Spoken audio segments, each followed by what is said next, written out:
Bienvenue dans cette nouvelle vidéo. Aujourd'hui on va parler de Megatron Mech-Tech droit sorti de Dark of the Moon. Et si cette vidéo vous plaît, n'hésitez pas à vous abonner, à partager et à commenter. Et sur ce, bonne vidéo. Donc voici Megatron sous sa forme véhicule, donc qui se transforme en un véhicule militaire terrestre. Sa forme véhicule change de manière drastique par rapport aux autres versions, parce que d'habitude c'était un véhicule cybertronien. Là ils ont décidé de faire un mode véhicule terrestre. Alors c'est très intéressant au niveau de sa personnalité, mais là je vais pas en parler par rapport à ça. Pour ce qui est du mode véhicule, donc comment dire, c'est une figurine qui sort de l'époque Mech-Tech, donc elle a tout droit sorti à l'époque du film. Donc on a le droit à une belle représentation du mode véhicule, on peut le voir. Moi le mien a cette petite pièce manquante, mais ça c'est pas très grave, c'est le sort de pare-buffle à l'avant. Le véhicule en lui-même est plutôt propre, on va dire. Il est plutôt bien détaillé, vite fait. Là, on a quelques petits détails un peu par-ci par-là.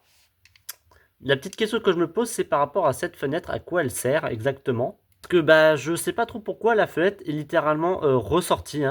C'est un peu spécial.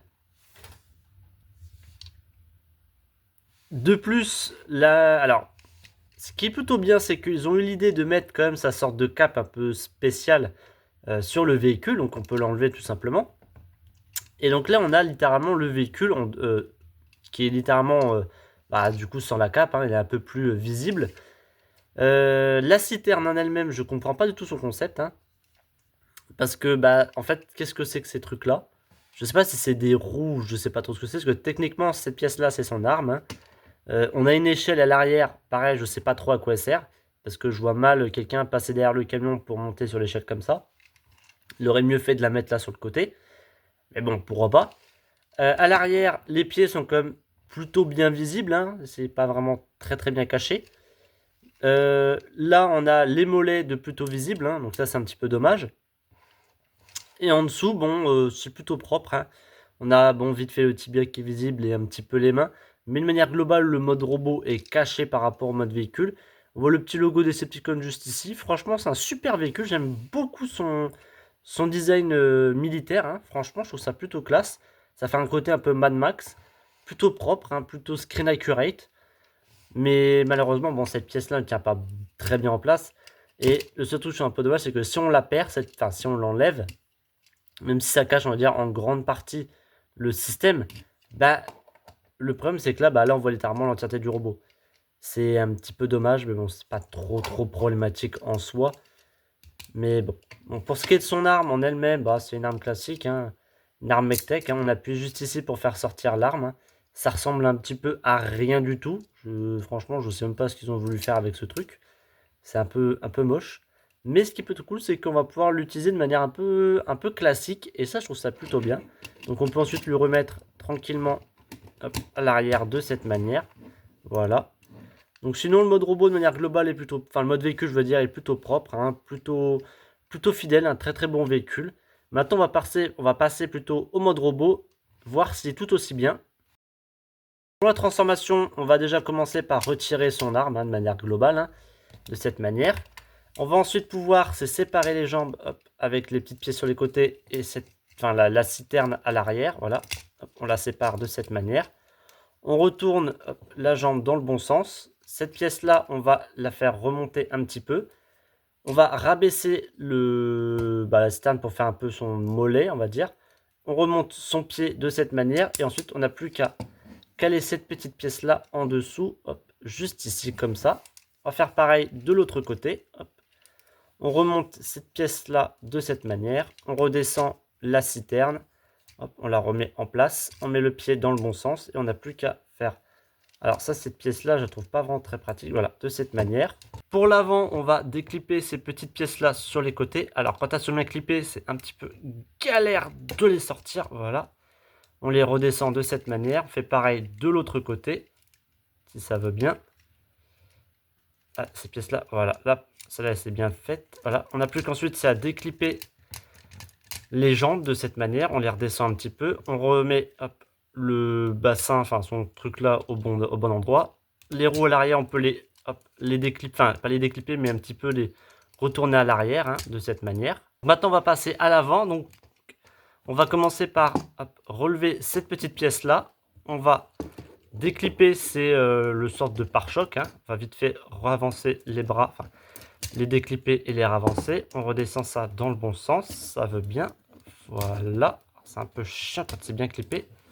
Voilà, de cette manière. Au moins, on voit que ça tient plutôt bien, hein. C'est le moins qu'on puisse dire. On n'a plus qu'à séparer hop, les bras dans le bon sens plutôt. Hop, voilà, on les redescend. Voilà, comme ça. Cette petite pièce-là, on va pouvoir la déclipper hop, et la mettre dans ce sens-là pour ensuite former son torse.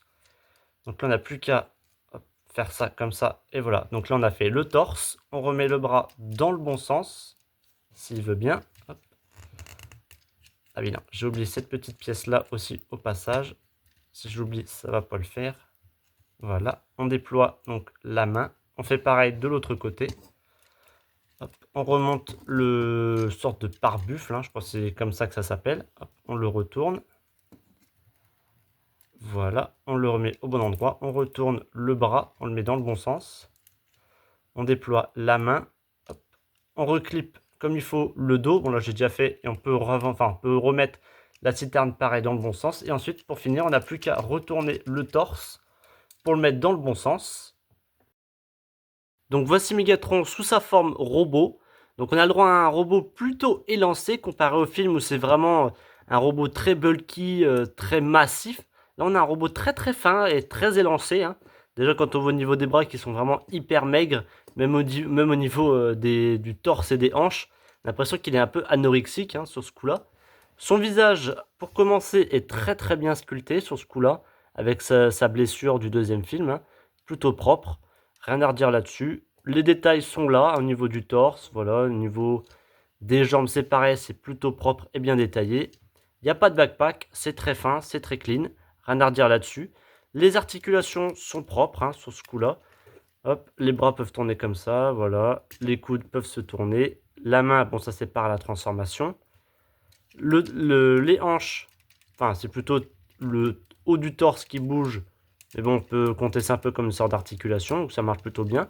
Les jambes hop, sont un petit peu limitées, mais bon, ça c'est pas encore trop problématique. Le genou peut se plier, voilà, tranquillement. Les pieds, bon, on peut les faire bouger comme ça, mais ça c'est pas bien sûr aussi à la transformation. Et la tête sur ball joint, du classique, hein, on peut la tourner comme on veut. Rien à redire sur cette figurine, hein, de manière globale, le robot est plutôt bien fait, même si pas vraiment très screen accurate. Il reste plutôt propre, hein. Après, on a bien sûr sa petite cape, enfin sa cape, oui, je crois qu'on peut appeler ça une cape. On peut l'accrocher avec cette pièce-là qui va servir, on va dire, pour mettre la tête, hein. Hop, donc il nous suffit de la remettre comme ça, parce qu'en fait, quand il est en mode véhicule, on peut pas trop l'accrocher, sinon ça fait un peu moche. Et donc ensuite, on peut accrocher cette petite pièce-là juste ici. Alors, de manière globale, j'y arrive jamais, hein. C'est pas très facile à mettre. Donc, on arrive un peu à la mettre, mais à la faire clipper, en général, ça tient pas bien. Voilà. Ah, pour une fois, j'ai réussi. Donc voilà, hop, on lui cale ça correctement au niveau de l'épaule. Et là, on a le droit à un super Mégatron. Et on peut, en plus, ça, c'est un truc que j'aime beaucoup. Donc, pour ce qui est de son arme, on va déployer cette petite pièce-là. Et alors, on peut pas lui mettre dans la main, mais on peut lui mettre sur le bras. Et là, on a le droit à un super Mégatron avec une référence type G1 avec son canon sur le bras.